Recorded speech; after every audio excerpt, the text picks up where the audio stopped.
କହିଲେ ରସମୟ ସମୟ, ମଧୁମୟ ସମୟ, ବସନ୍ତ ସମୟ ଧରା ପୁଷ୍ପ ମଣ୍ଡନ ବାବୁରେ ସମୟ ଠିକ ବସନ୍ତ ସମୟ। ଉମାକାନ୍ତ ସ୍ଥାନ କାଳ ପାତ୍ରକୁ ନେଇ ସବୁ କଥା ବାବୁରେ ବସନ୍ତ ଆସିଲା ବୋଲି ଆମେ କେମିତି ଜାଣିବା କହିଲେ ଗଙ୍ଗାଧର ମେହେର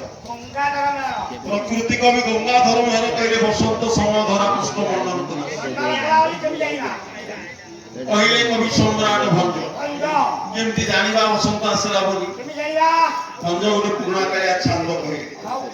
କଣ କହିଲେ ନା ବସନ୍ତ ଆସିବାର ଆମେ କେମିତି ସୂଚନା ପାଇବା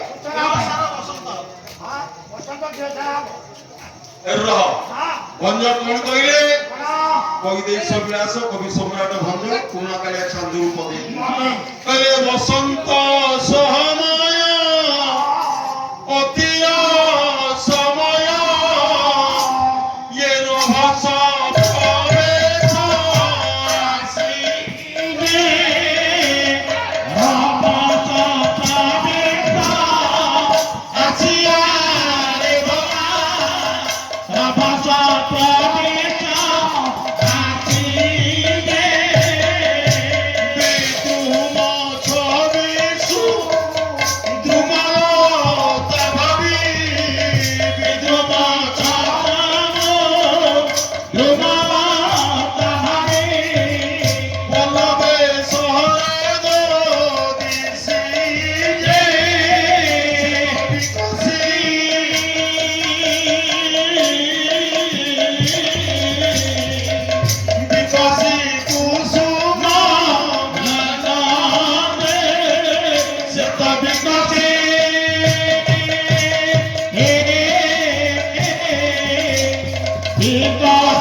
বসন্ত সময় যেতবে ধরা পুষ্প মন্ডন কলা বৃক্ষলতা মানে সব নবপুষ্পিত হেলে বৃক্ষ মানকরে গছ মানকরে সব কমলিয়া পত্র গুড়িক দেখাগলা ফুল ফল গুড়িক ধারণ করে বৃক্ষলতা মানে ଆଉ ହେଲା କଣ ନା ମୃଦୁମନ୍ଦ ମଳୟ ପବନ ବହିଲା ବସନ୍ତ କୋଇଲି ମାନଙ୍କର କୁହୁତାରୁ ବାବୁରେ ଭ୍ରମର ମାନଙ୍କର ଗୁଣଗୁଣ ଗୁଞ୍ଜ এই সব কথা যেତେବେଳେ ଜଣା ପଡିଲା ଆମେ ଜାଣିଲେ ବସନ୍ତ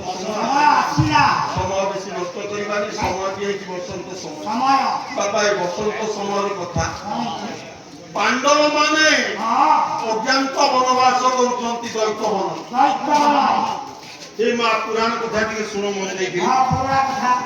ଦୈତ ବନରେ ପାଣ୍ଡବ ମାନେ ଅଜ୍ଞାତ ବନବାସ କରୁଛନ୍ତି ବାବୁରେ ପାଣ୍ଡବ ପାଞ୍ଚ ଭାଇ ଦ୍ରୌପଦୀ କି ନେଇ ଅଛନ୍ତି ଜଙ୍ଗଲ ଭିତରେ ରାଜପୁରୋହିତ ଧର୍ମଙ୍କ ନିର୍ଦ୍ଦେଶରେ ବାପା 7 ବାରରେ ପାଞ୍ଚ ଭାଇ ମାନେ ଅଷ୍ଟପୁରକୁ ଯାଆନ୍ତି 7 ଭାଇ ମାନେ 5 ବାରରେ ଯିବେ ଅଷ୍ଟପୁରକୁ ସାର ଆଜ୍ଞା ଭୁଲ ହେଇ ଯାଉଛି କଣ ଭୁଲ ହେଲା 7 ବାରରେ 5 ଭାଇ କେମିତି ଯିବେ ଅଙ୍କ ଗୋଳମାଳ ହେଇଗଲାଣି ହଁ ଅଙ୍କ ଭୁଲ କୋଉଦିନ କିଏ ଅନ୍ତପୁରକୁ ଯିବେ ଉମାକାନ୍ତ ଏଥରିଆ ହଉଛି ସାର ରବିବାର ଦିନ କି ହଉଛି ଧର୍ମଦେବତାଙ୍କର ବାର ଧର୍ମଦେବତାଙ୍କ ବାର ଧର୍ମଦେବ ଯୁଧିଷ୍ଠିର ସେଦିନ ଯିବେ ଅନ୍ତପୁର ବାବୁରେ ସୋମବାର ଦିନ ମଧ୍ୟମ ଭୀମ ଯିବେ ଅନ୍ତପୁରକୁ ମଙ୍ଗଳବାର ଦିନ ଅନ୍ତପୁରକୁ କେହି ଯିବେ ମଙ୍ଗଳବାର ଦିନ ଅନ୍ତପୁର ନିଷିଦ୍ଧ ହେଲା କାହିଁକି ନିଷିଦ୍ଧ ହେଲା ନିର୍ମାଣ ଭଟ୍ଟ ମହାପୁରୁଷ ଅଚ୍ୟୁତାନନ୍ଦ ଗୋସ୍ୱାମୀଙ୍କ ଦେଖି ମଙ୍ଗଳବାର ଅନ୍ତପୁର ଗମନ କରିବା କାହିଁକି ନିଷେଧ? ଗୋସ୍ୱାମୀ ମହାପୁରୁଷ ଅଚ୍ୟୁତାନନ୍ଦ ପଦେ କହିଲେ ମଙ୍ଗଳବାରରେ ଯେଉଁ କରଇ ରମଣ ଅକର୍ମଣ୍ୟ ଶିଶୁ ତାର ହୁଅଇ ଜନ୍ମ ଶିଶୁ ତାର ହୁଅଇ ଜନ୍ମ ଅକର୍ମଣ୍ୟ ଶିଶୁ ତାର ହୁଅଇ ଜନ୍ମ। ମଙ୍ଗଳବାର ଅନ୍ତପୁର ଗମନ କଲେ ଯୋଉ ସନ୍ତାନଟି ଯୋଉ ଶିଶୁଟି ଉତ୍ପତ୍ତି ହୁଏ ସୃଷ୍ଟି ହୁଏ ସେଇଟା ଛୋଟା ହବ କୁଣା ହବ ପୂଜା ହବ କେମ୍ପା ହବ ବାବୁରେ ସେଇଟା ଅକର୍ମଣ୍ୟ ପିଲା ଜନ୍ମ ହବ ତାର ମଙ୍ଗଳ ଦୋଷା ରହିବ। ତେଣୁ ଆର୍ଯ୍ୟ ଋଷିମାନେ ବାରଣ କଲେ ମଙ୍ଗଳବାର ଅନ୍ତପୁରକୁ କେହି ଯିବେ ଭଗବାନ ଦିନ ପାଣ୍ଡବ ଅର୍ଜୁନ ଯିବେ ଅନ୍ତପୁର ବାବୁରେ ଗୁରୁବାର ଦିନ ଅନ୍ତପୁରକୁ କେହି ଯିବେନି। କାହିଁକି ଯିବେନି? ଏ ମାର୍ଗଶିର ମାସ କାର୍ତ୍ତିକ ମାସ ଯିବ ମାର୍ଗଶିର ଆସିବ ମାନବଶିର ଆଉ ଅଳ୍ପ ଦିନ ରହିଲା ନାଇଁ। ଏଇ ମାଣବସା ବହି ଆପଣ ମାନେ ପଢିବେ। ଏଇ ମାଣବସା ବହିରେ ଲେଖା ହେଇଛି କଣ ଲେଖା ହେଇଛି? ବଳରାମ ଦାସ ପଞ୍ଚସଖାଧିକ ରମଳାନ ପ୍ରତିଭା ଆଉ ଗୋଟେ ପଦ କହିଲେ କହିଲେ ଗୁରୁବାର ଯେଉଁ ନାରୀ କରଇ ରମଣ ଲକ୍ଷ୍ମୀ ତାର ଗୃହକୁ ନଦୀ ବେଟି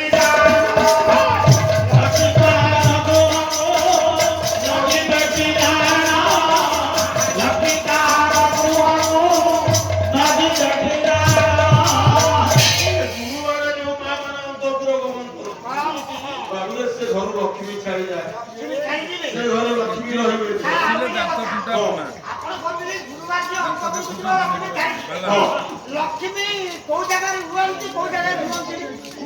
ସମୁଦ୍ର ପାଖରୁ ଆଇଛନ୍ତି ତ ମାଗଣା ବସି ଦେଖୁଛନ୍ତି ପଇସା ଦେଇଥିଲେ ସିନା ଦାନ୍ତ ଖେଞ୍ଚି ନଥାନ୍ତେ।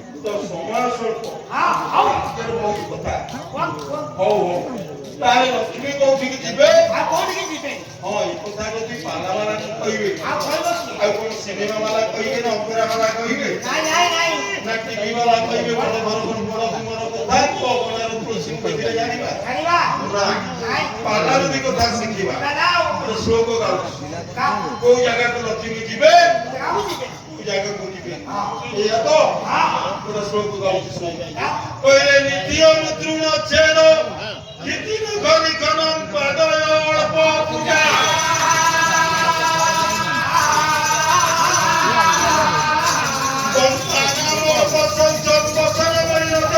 ବୃକ୍ଷତେ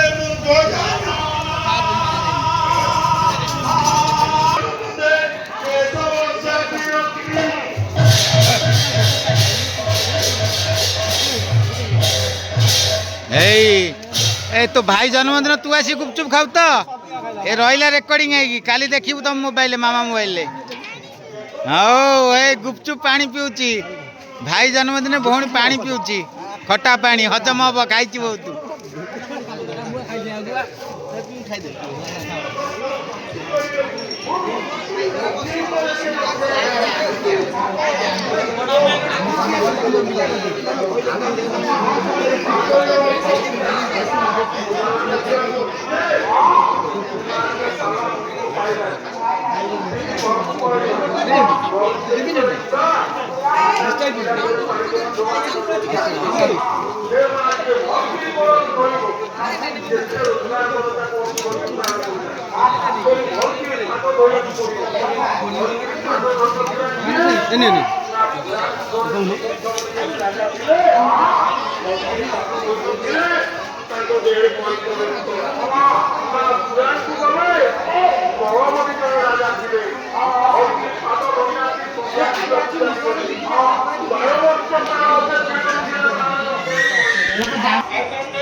ବାପା ତମ ପାୱାରେ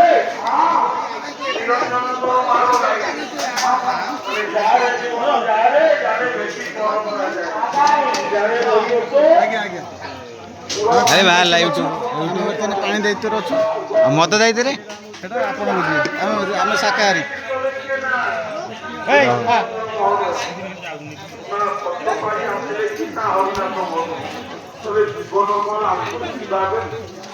জীবন